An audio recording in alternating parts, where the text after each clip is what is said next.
And welcome back. Yours truly, Anthony Parker of Midnight at the Oasis. Wondering why I'm just like this? It's been a long day.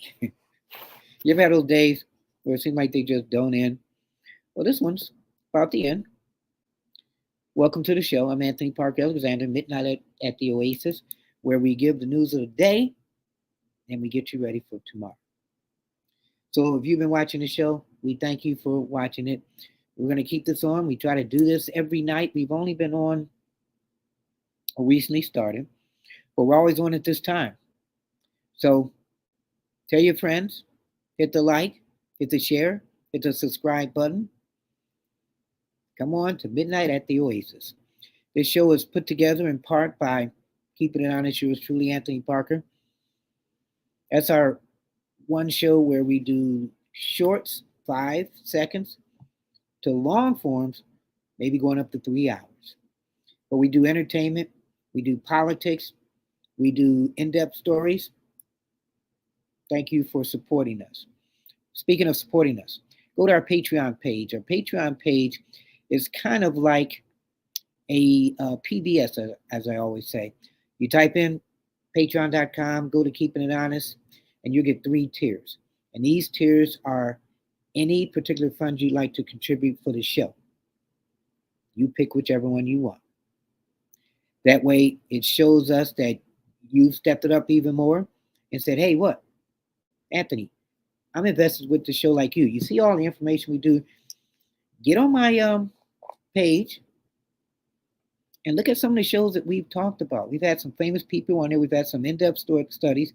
We've had some interesting kind of Parker twist shows. And when I say Parker twist, is we put the spin on the news, but we make you think. And we try to give the left side right here, try to give the right side. And at the end of the day, we hope you decide, but no matter what, it's the truth.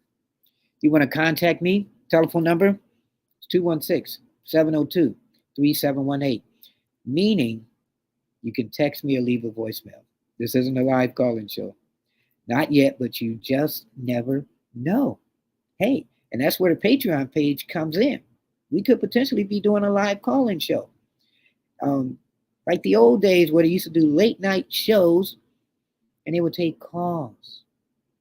And that would be so cool. You get to hear people from across not just your city or state, but across the whole country. And with the internet now, you can have people across the whole world calling you.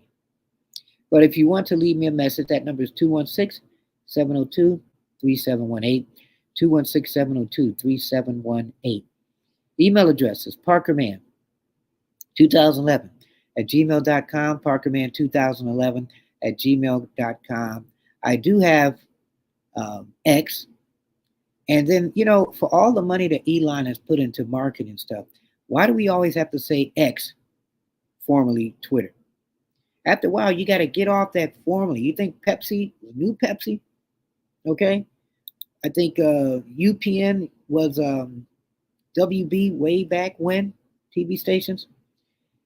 But we always call it X, formerly Twitter. Why can't we just call it X? So I've got an account right there. And you think about this again, they were doing an interview with Donald Trump, and they had some problems. So a lot of people that subscribed weren't able to catch it. But it just shows you, as good as technology is, it's very bad too. I still believe in the papers, that you need papers because your computer could go down. Your computer go down. A couple of weeks ago, computers went down. Nobody could do anything because we invest so much in computers. But we still need that human touch. So we talked about recently the background of Tim Wise, his military background. And if he was a command sergeant major, he said he was. He put on his papers he was. He's gone out there and said he was. But he retired. But he retired as a master sergeant. So it's interesting now. I was getting a little information on him. I know we've been talking about him a lot. And just dropped my pen. They've been changing everything about the guy as far as how he retired and everything else. But he was a governor for 2 terms. And nobody got that straight then. What kind of vexing is this about? And then they found out, too, that one of his, I guess, friends or people that he knows is a fan of Hitler. And a lot of people saying, okay, did you guys really vex Tim Wise?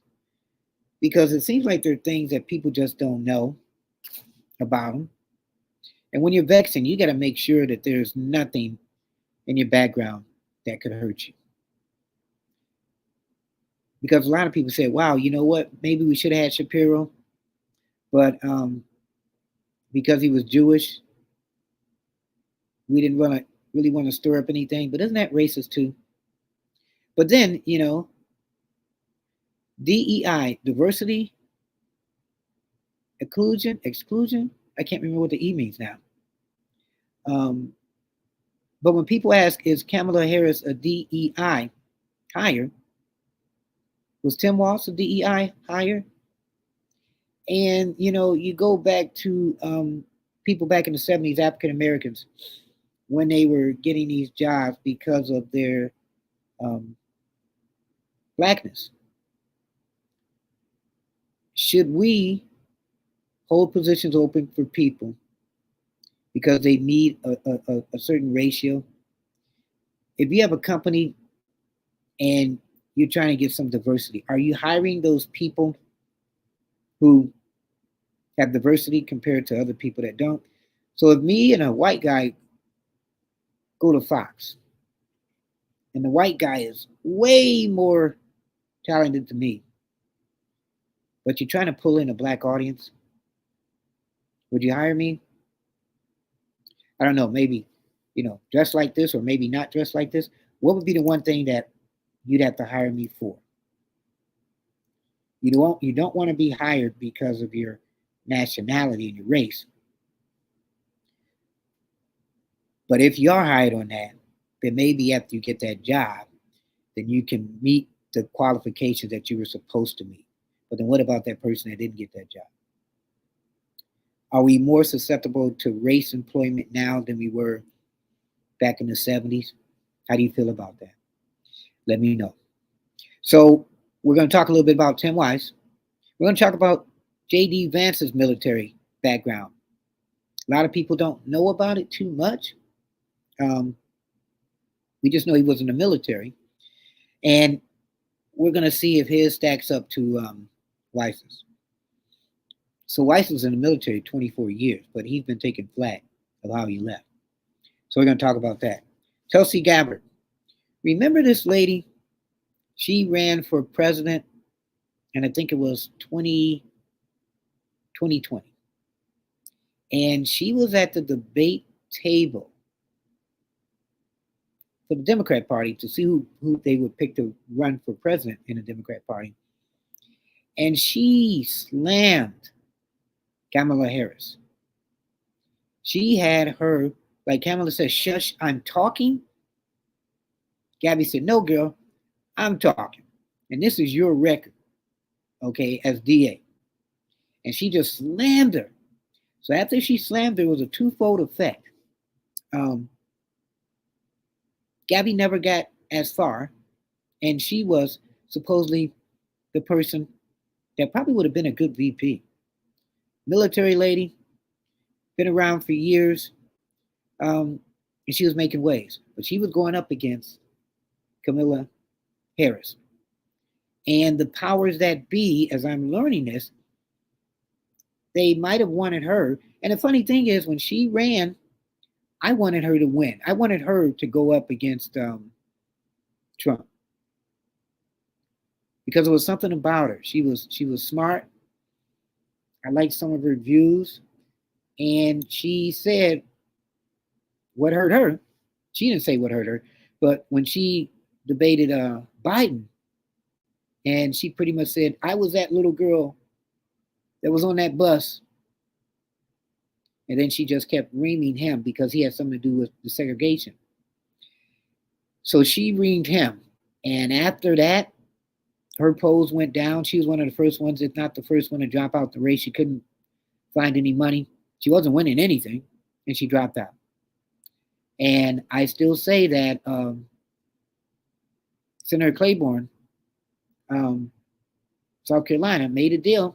He said, "Look, I'll help you get out your basement, win South Carolina, and start winning, period. But you have to do something for me. I want a black person to be a running mate, and preferably a lady." So again, Biden won South Carolina. Bam, he brings Kamala Harris. I would have liked Susan Rice and some other people who have been in the White House and just know foreign affairs, and not just somebody with just a DA. But then, you had Pete Buttigieg, who was mayor, okay, running for president. So you had all these interesting cast of characters. So some people said that in the White House, Jill Biden never forgave Kamala for how she treated her husband on that debate. I mean, that could be true, but they won. So when I'm sorry, um, Gabby went up with Kamala, she went up against her and they went face to face. She tore her up. Kamala couldn't say nothing. And after that, Gabby's career was messed up. She was pretty much independent, went on Fox News for a while. And now, after she said something on Fox that next day, found out the government has been after her. But she's been in the military. You're going to hear her heartfelt story of why, if you put yourself out there and you tick off some people, that they're going to cut off your hand. So we got that story coming up too. And Russia and Ukraine. Interesting. Russia and Ukraine. So Russia has invaded Ukraine. They've been over there for years. We've been sending them money. A lot of people in America say, why are we sending these countries money? We need to take care of our own. And they're still fighting. So not too long ago, Trump talked to the Ukraine president and kind of got him, like, okay, he's always said, I can get this job between these two people to stop fighting within a day.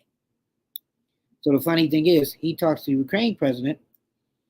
Next thing you know, Putin and Ukraine president are talking maybe a ceasefire for a second. Wow, we don't know if that had anything to do with Trump or not.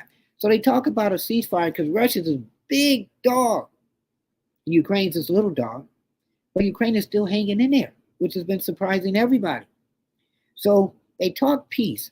And the next thing you know, booyah, Ukraine goes to Russia and starts going after Russia. So now Putin is ticked off. He's like, no more peace. I'm done. I just don't want all of Ukraine. I mean, a little Ukraine. I want all of it. I want it destroyed.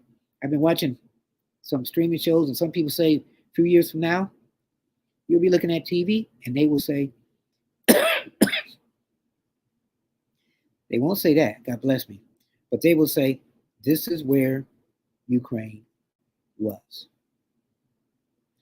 Real quick, let's say a prayer as we do at the top of our show. We'll get back to our stories. Dear God, we pray that everybody has a great evening and everybody has a great day. And if they get one blessing, make that blessing count. Amen. At the top of the show, we usually do our prayers, so we were going into this so quick. How many people, how many shows where they do prayers and they're not a spiritual show, but they can talk anything and everything? But I'm a show with spiritual background. We'll think of, what you want to call it. You're watching Midnight at the Oasis. So again, Ukraine and Russia, you think about this, man, it's like you got a guy that's been bullying you in school, and they're always punching you in the arm every time they see you. And then you say, that is like hurting so much. Can you stop punching me? Ow. And then, the guy says, you know what, since you came at me and you talked, I'm going to consider to stop punching you. So big guy stops punching me in my arm 2 days in a row. I'm like, wow, this is good. So then the third day, I go up to the guy. He says hi. I say hi. And I punch him in the stomach and knock him down and then kick him. So then the big guy gets up and says, why did you do that? We were stopped fighting for a minute. And then you walk away. So the big guy says, you know what? I was giving him a pass. Now I'm going to tear him up. So that's Putin now. So some people are saying that NATO, all the countries, they secretly help supply Ukraine with some funds and some artillery to go after Russia. Because why would they stop the fighting? The world pretty much wants Russia gone, I think. Tell me if I'm wrong. So what better way than supply a guy who's smaller and secretly giving him stuff to go after the big country? We didn't have all these wars. We've got so many wars going on. And some people say, at least with Trump, we didn't have any wars, really. Men didn't go to war. So is any of this going to be World War III? You've got China. Okay? You've got Iran. And if they want to be a partner with Russia, which one would Russia take? Would they take China? That's a crazy kind of country at times. Or would they take Iran? That's a very hated country. Which one would Russia take to say, hey, you know what? To be a world leader bigger, we're going to get another partner. Thank God they haven't done that yet. But if wars persist as they do, who knows? And I never knew why until not too long ago, a couple of years back, why people say in church, pray for the leaders. Because if you don't pray for the leaders, what kind of world are we going to have? A kind of world that's possibly could go to World War III. And what happens if that's involved? Would it affect America? You don't think it will? And we side with some other countries and we give things to other people?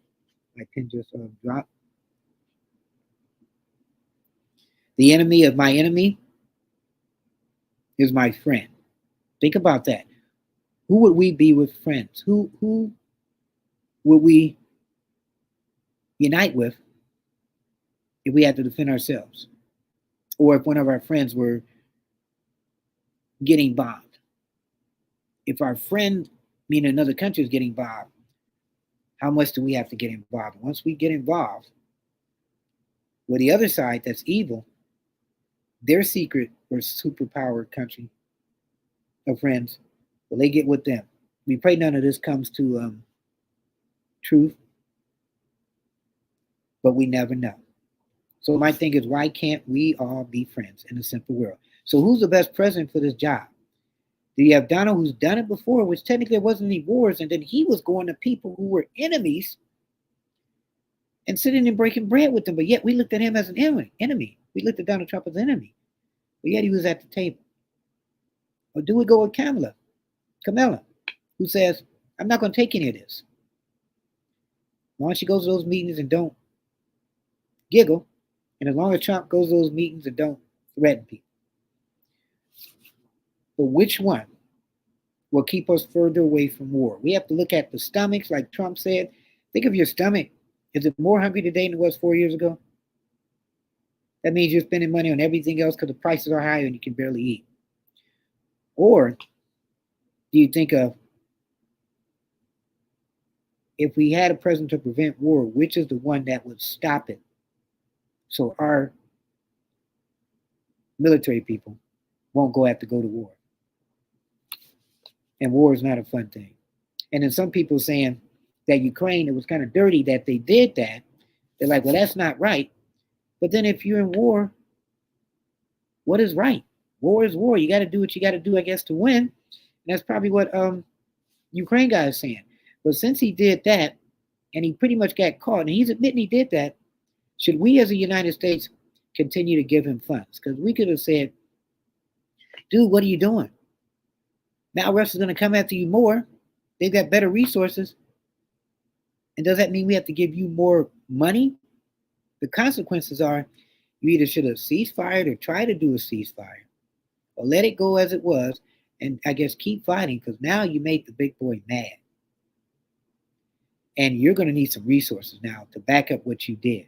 Some people think that was cowardly, like you hit him behind the back. Some people think war's war. You got to do what you got to do to win. What do you think? Get in contact with me and let me know. So, looking on my notes here. And we're also going to read some comments from some people. My little phone here, my trusty phone. People have commented. And we're going to read some because I think it's very enjoyable. It's funny on some of the things that they say. And I want you guys to be a part of it. But now, let's talk about J.D. Vance. So what we're going to do, we're going to talk about J.D. Vance with Megyn Kelly. So we were fair in the one show we did Tim Weiss, and we talked a lot about him. And now we're going to talk about J.D. Vance, because do we know really anything about his military service? And is he taking flack for his?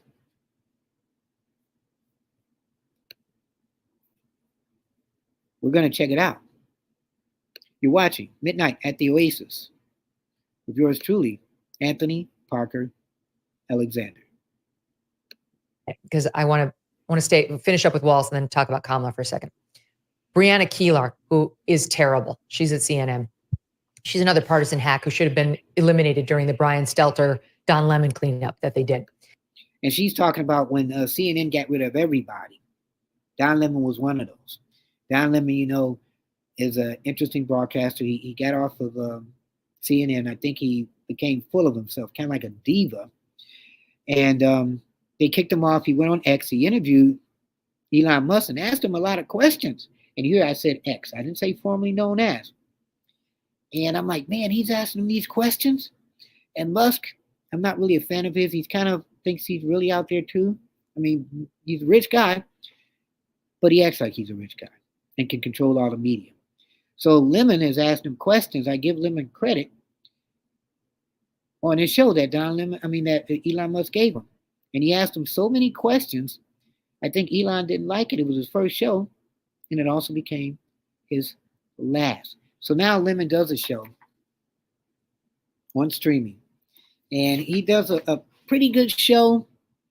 He's still trying to get, he's from the broadcasting field, and he's still trying to find his way.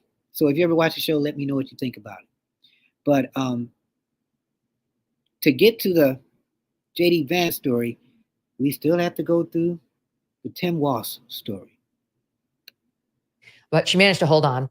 And she decides the real story here is J.D. Vance's military service. Listen. I also think that J.D. Vance as a messenger on this may be an imperfect messenger, because we have, as you introduced him, as a combat correspondent, which was what his title was. But when you dig a little deeper into that, he was a public affairs specialist, someone who did not see combat, which certainly the title combat correspondent kind of gives you a different impression. So he was a combat correspondent. He was a combat correspondent. And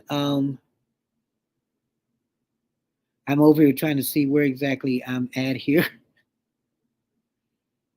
So he's a combat correspondent, which meant he didn't even go and do anything in the war zone. But that was okay. But we were thinking, he was out there shooting and everything with people. So you look at these two guys that are military guys, and either one of them really was in the military shooting people. Does it dilute what they did? I think not. But as long as they don't push, I was a military guy, and I did this and I did that. So that's the only thing. So I'm trying to get back on this. And of Alex, course, thank you so much for coming in. I can't. So we're going to go back to the story in a minute. So before we go back to that, I want to talk about Tulsi Gabbard. And we're going to go to a site that gives the story about her, which is an amazing story. I mean, I'm like, wow. So she's a lady, she will always tell people she's fought for her country and she's proud of it. And so now she's taking some hits because she made a comment on this lady's show, who I watch her too. I try to make sure that I watch all kinds of shows so I can, also let you guys know what it's about. Lauren Ingram, she's on Fox, and she has a show called The Ingram Factor or something like that. And I like how she mixes in her video with her commentary. So she was able to have Tulsi on here. And as you look at the title, whistleblowers say Tulsi surveyed by government. You get another beat of what happens if you talk too much. Don't think about conspiracies being conspiracies. Think about them as conspiracies. They could be true. So she's going to tell her story of what happened. And it's an amazing story, another amazing story. You're watching Midnight at the Oasis with yours truly, Anthony Parker Alexander. So what exactly did Tulsi Gabbard do to get added to the terror watch list? It came the day after she criticized the Biden administration right here on The Angle. Our foreign policy decisions are being made by unelected people in the military-industrial complex who are profiting from us being in a constant state of war, and the national security state that has more power to undermine our freedoms and liberties when we are in a state of war. So she's not a fan of Kamala Harris. Like I said, she tore her apart a couple years ago. Both of them were trying to run for president. She looked at her past. She grilled. Well, she didn't even grill. She just tore her apart. So if you have a chance, look up some clips with Tulsi Gabbard and Kamala Harris. And all Kamala could do was shh. So Tulsi's been a strong proponent of fighting for America. And at one point, you thought she would be a perfect VP. I'm surprised nobody's picked her. But because she made the Democrats mad, probably because how she went after Kamala, she was toast. So she went on Fox, had a show for a while, and now she's out again speaking. And the day after she speaks on this lady's show, the government comes after her. And she's in the military. Kamala Harris does not have the strength to stand up to the military-industrial complex. Okay, that's wild. Joining me now, Tulsi Gabbard, former U.S. Congresswoman, Fox News contributor. Tulsi, now you serve this country in uniform, even getting deployed to Iraq. Thank you for going, unlike Tim Walz. And now you're being surveilled. I mean, it's a form of surveillance or hassling and intrusion upon your freedom to move by the government. What is this? I mean, I didn't believe it really when I first heard about it. I said, oh, that can't be. But how does this make you feel? And if you're a fan of Gabbard, get in contact with me. Let me know how you feel about this story. Laura, this is a clear act of political retaliation. There's no other way to put it. You laid out the sequence of events the very next day after my conversation with you on the air, warning the American people about how dangerous a Kamala Harris presidency would be. I was placed on this domestic terror watch list, which is called the Quiet Skies list under the Department of Homeland Security. The clear pain and real visceral hurt that comes from this is, as you mentioned, like many Americans, I enlisted because of the terrorist attacks on 9/11 to go after the Islamist terrorists who attacked us on that day, and to now have my own government now turn around and put me on a domestic terror watch list. It hits to the core and is the ultimate sense of betrayal. But we look at why they are doing this. So how do you feel about that? So this lady spent some time in the military. to this person. And because she made some comments about Harris's regime if she becomes president, now she's put on the terrorist watch. It has a chilling effect. It sends a warning both to me and to anyone else who even thinks about daring to criticize our own government, which is a guaranteed protected right under the First Amendment. Yeah. That we will be subject to a violation of our Fourth Amendment right to privacy through this kind of surveillance. And that's the biggest stress that's been caused by this entire situation, Laura, is now forever. I will always be looking over my shoulder, wondering if and how our government in any of these different agencies is surveilling me, watching me. Are they reading my text messages? Are they listening to my phone calls? Yeah. So that's crazy because for the rest of her life, I mean, how do you get off the terrorist watch? And why did she get on it? How long has she been on it? Does she fear for her life? Can she say anything and everything? We'll be watching her in upcoming shows all over, streaming and regular TV to see if she's changed or if they got her and she's quiet. Yeah, I was going to say yes, yes, and yes. That's what I would guess at least. Now, in a letter from whistleblower attorney Tristan Levitt, he writes that the special mission coverage in Ms. Gabbard's case reportedly involves 2 explosive detection canine teams, 1 transportation security analyst in explosives, 1 plainclothes TSA supervisor, and 3 federal air marshals on every flight Ms. Gabbard boards. So you look at that. So all these people are going to be with her or around her. Wow. 1 plainclothes TSI supervisor, 3 federal air marshals on every flight she boards. 3. So that's 3 people there. And the plainclothesman is 4. And then you have the other ones with the dogs. So everywhere she goes on a plane, they're going to be following her. But for what exactly? Why is she on this terrorist watch? I mean, I'm not laughing, Tulsi, because this is literally like the Soviet Union, China today, North Korea, any totalitarian regime. But Donald Trump's the totalitarian, right? He's the dictator in waiting. Okay. Yeah, this is just, and this is what we know about, and we know about it because of these brave whistleblowers from the Air Marshal Service who are coming forward. What I'm questioning is what are the things that are happening in our government that I don't know about? How long have they been surveilling me? This is just a recent occurrence. I would not be surprised to know that there are other government agencies who are also being weaponized against political opponents, those who dare to challenge this regime, the Biden-Harris administration. But is it just the Biden-Harris administration? Some people said Trump could have did it. Some people said Obama could have did it. Some people say Clinton could have did it. Some people still looking at the Clinton power, that they're involved in everything that's going on. The Obama power, that they're involved with everything that's going on. If you say certain things against these people, will they try to come after you in some form or fashion? That reminds me of a movie. I think Will Smith was in it and Gene Hackman. I can't remember the name of it. But your freedom of speech, and think about this, even as a reporter or an advocate or an activist politically in your community,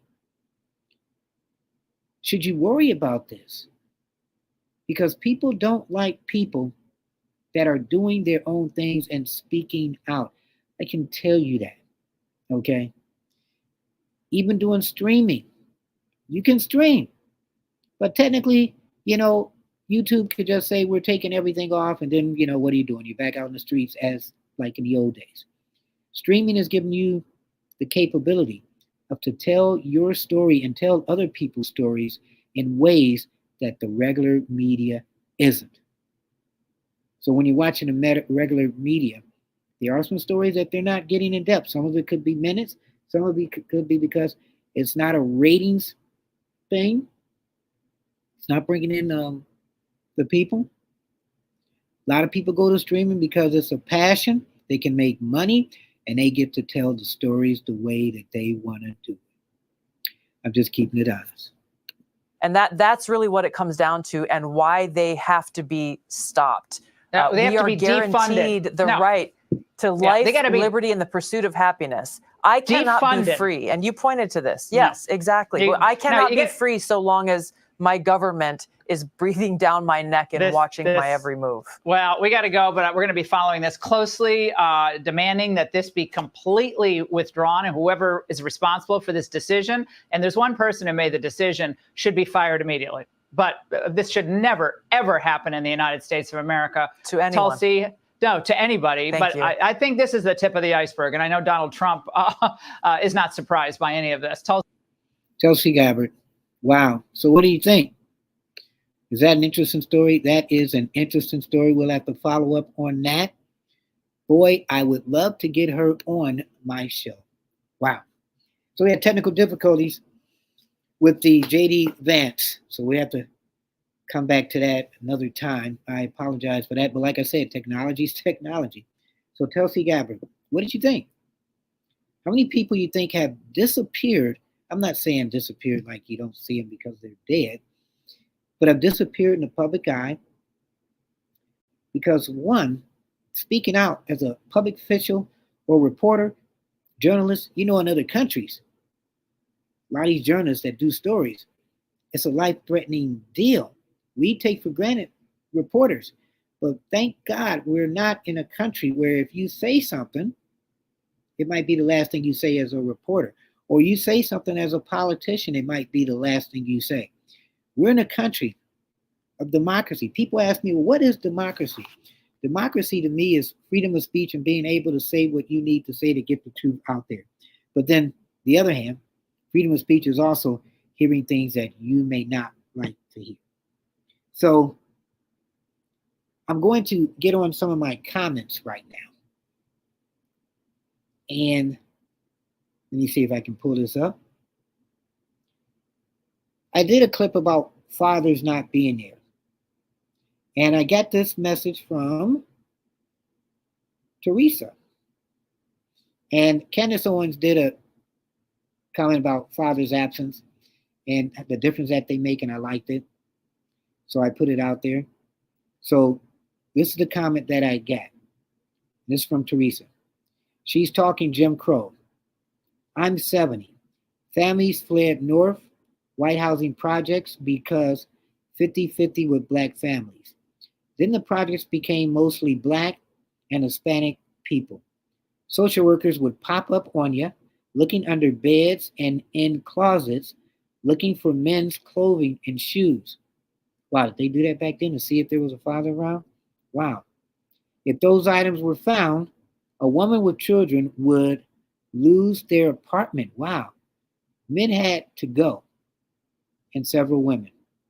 So she's saying back in the 70s, maybe there weren't men around because women were trying to get extra money from the government to help them out because they were maybe poor. And if the government found out that there was a man there, they wouldn't give them those benefits. Wow. Okay. What'd you think about that one? I'm going to give you another one real quick. Secret Service apologized. How did you feel about the Secret Service apologizing for the assassination attempt on Donald Trump? Everything was bundled. The person and the thing that hurt the most was Corey getting killed. Some people said it was conspiracy, it was a setup. I don't know. Donald Trump's ear looks fine now. How many people watched it live? Secret Service, if you saw the Secret Service, when they were around Trump, and he ducked down and then they went back up, you had the little small lady. And I'm thinking, okay, you got the small lady there, the assassin, the shooter, could have went over the small lady and got Trump in the chest, unfortunately. And then if I got somebody guarding me, I don't want a smaller person guarding me. Trump's a big guy. So why wouldn't you have big people around Trump? Okay? Nothing against them, but they couldn't really shield him. And then when Trump does this and says, stop, stop. My job as a Secret Service person, I don't listen to stop. Let's go now. My shoes, we'll get some new shoes. Stop. Not going to stop. So when he put up his hand and everything, he's so smart, he knew that was going to be a great picture forever. But the Secret Service, in spite of this assassin, in spite of everybody knowing that he was around, They got lucky. But just think what would have happened if they hadn't.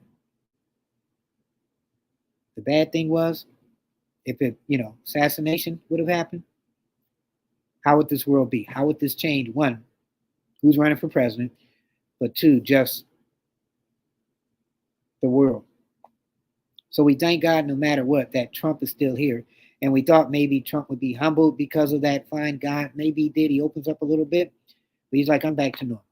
But in this fast news cycle, again, assassination attempt, okay? VP candidate, Republican convention, Biden drops out, Kamala runs, Kamala gets her VP, Kamala gets her open ceremony, and Waltz, controversy, and then Waltz talks.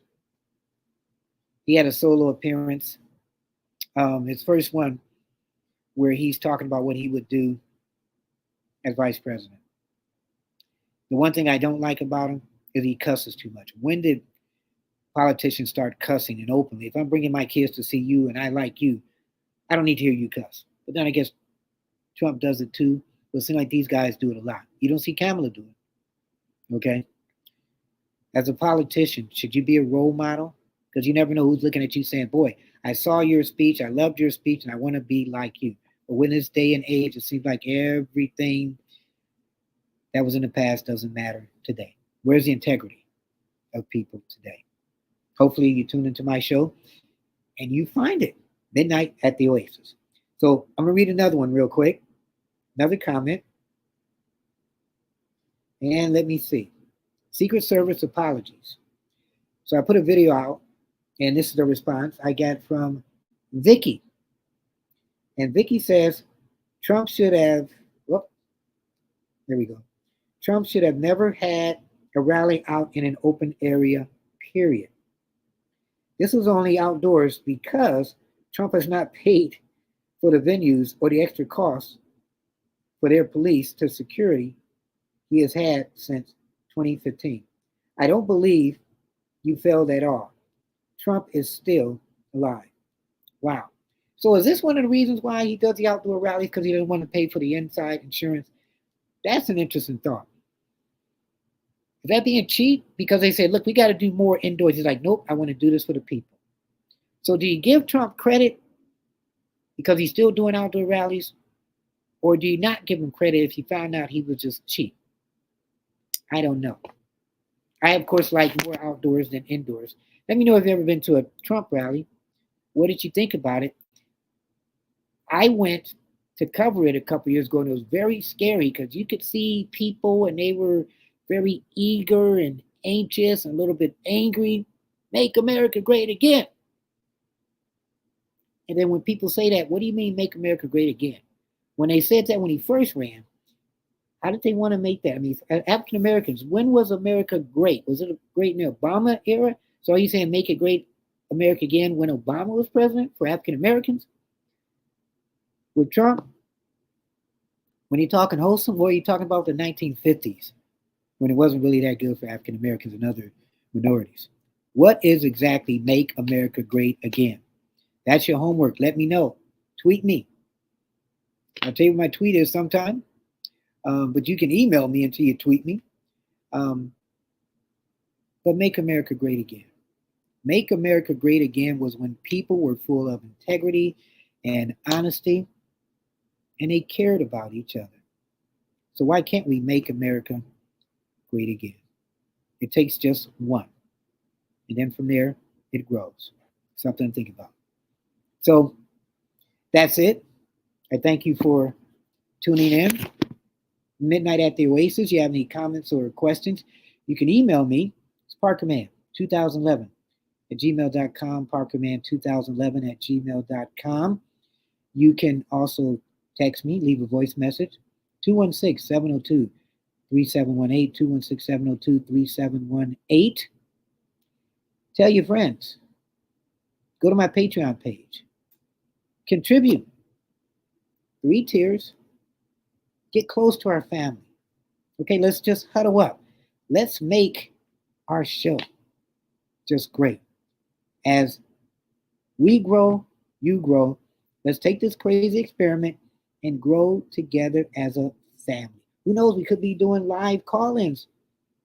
Never, ever disbelieve in the great capabilities that you can do and can become. Just starts with one idea. You just have to implement it. So keep your head up. Never look down. Always believe in yourself. And therein will lie your answer. Again, same time, every day, midnight at the Oasis. Remember that.